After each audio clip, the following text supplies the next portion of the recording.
Welcome to Let Me Fix This. Enjoy the video. In this video, I will explain how to use Wanda Maximoff in Marvel Rivals with an easy method.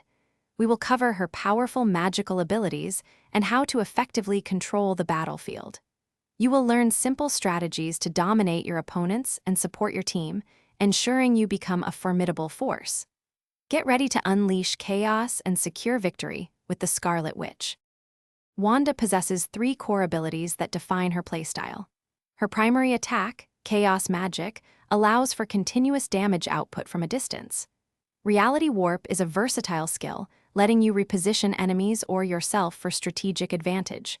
Finally, Hex Field creates a zone of influence, slowing down foes and making them vulnerable to further attacks. Mastering these is key. For easy combat, always look to combine your abilities.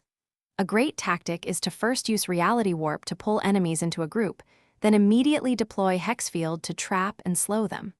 Follow up with sustained Chaos Magic attacks to maximize damage. Remember to keep a safe distance, approximately 15 to 20 meters, to avoid incoming damage while still being effective. Wanda's ultimate ability, Chaos Burst, is a game changer. Use it when multiple enemies are grouped together to deal massive area of effect damage. Always communicate with your team. A well-timed Chaos Burst can turn the tide of a fight, especially when combined with an ally's crowd control. Position yourself on high ground or behind cover to safely unleash your full power and secure objectives. Thanks for watching. If you found this helpful, don't forget to like and subscribe.